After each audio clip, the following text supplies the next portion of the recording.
Sejam muito bem-vindos ao canal Quem como Deus. A liturgia desta quinta-feira, 07 de agosto de 2025, nos convida a uma reflexão profunda sobre a fé, a liderança e a tentação da incredulidade, tanto em nós mesmos quanto naqueles que nos lideram. As leituras nos apresentam um contraste marcante entre a fidelidade e a paciência de Deus e as fraquezas da natureza humana, a dureza do coração e as águas de Meriba. A primeira leitura, do livro de Números 20, 1 a 13, nos transporta para a jornada do povo de Israel no deserto. Após a morte de Miriam, a comunidade chega a Cádiz, e mais uma vez, a falta de água provoca murmuração e revolta contra Moisés e Arão. O povo acusa os líderes de os terem tirado do Egito apenas para morrerem de sede. Deus, então, instrui Moisés a tomar a vara, reunir a comunidade e, na presença de todos, falar à rocha para que ela dê água.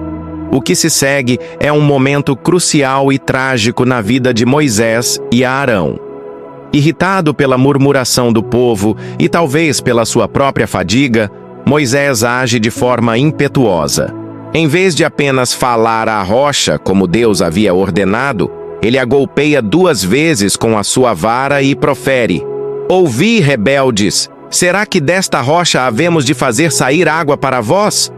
A água jorra em abundância, mas a desobediência de Moisés é grave. Deus o repreende, dizendo: "Por que não tivestes confiança em mim para manifestar minha santidade diante dos filhos de Israel? Por isso não conduzireis esta assembleia para a terra que lhes darei." Este episódio, conhecido como as águas de Meriba, que significa murmuração ou contenda, é um alerta poderoso sobre a dureza do coração, tanto do povo quanto dos seus líderes. A falta de confiança em Deus, a impaciência e a ira levaram Moisés a desobedecer a uma ordem simples, manchando a santidade do milagre. A reflexão nos leva a questionar: quantas vezes em nossa própria vida agimos por impulso e incredulidade, mesmo depois de testemunhar tantas vezes a providência de Deus? A lição é clara. A liderança espiritual exige total submissão à vontade de Deus, mesmo nos momentos de maior pressão e desânimo. A dureza do coração, a recusa de ouvir a voz de Deus. O Salmo 94 é uma resposta direta à narrativa de Números. É um convite vibrante à adoração e à escuta. Vinde, exultemos de alegria no Senhor, pois Ele é o nosso Deus, e nós, seu povo, o rebanho que Ele conduz. No entanto, o Salmo logo se torna uma advertência severa, um eco da tragédia de Meriba. Não endureçais os vossos corações como em Meriba, como no dia de Massá, no deserto, onde vossos pais me tentaram e me puseram à prova, embora tivessem visto as minhas obras.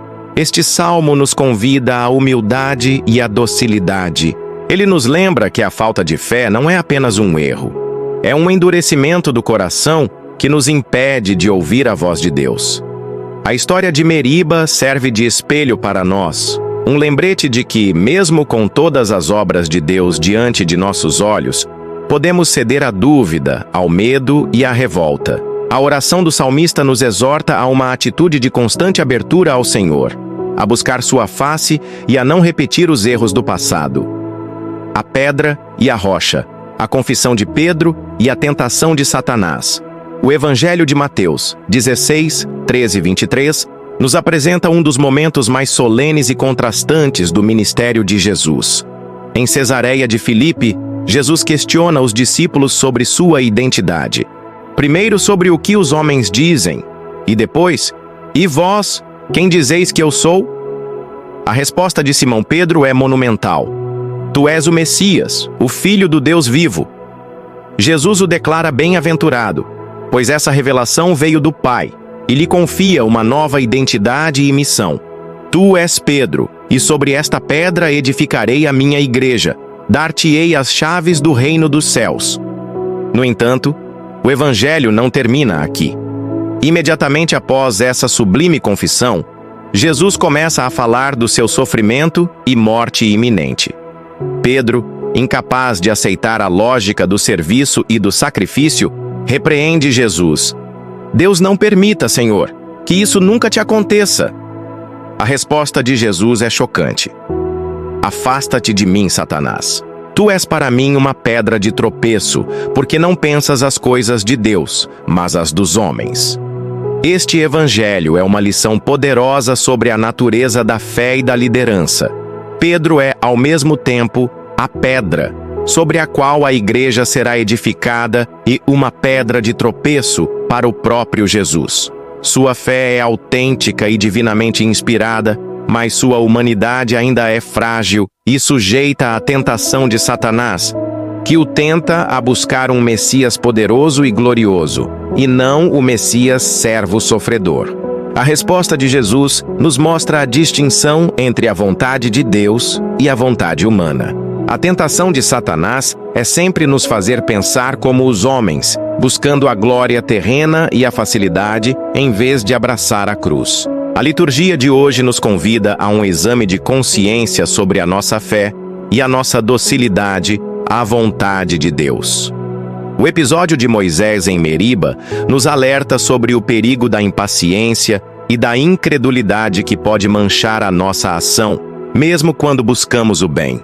O Salmo 94 nos exorta a não endurecer o coração e a ouvir a voz do Senhor.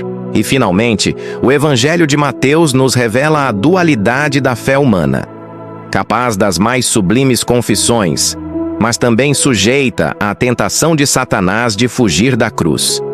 Que pela intercessão de Nossa Senhora e de todos os santos, possamos ter a coragem de Pedro para confessar a Jesus como o Messias, mas também a humildade de aceitar o caminho do serviço e do sacrifício, afastando de nós as tentações que nos fazem pensar como os homens e não como Deus. Deus nos abençoe. Deixe seu like, se inscreva no canal e toque no sininho das notificações.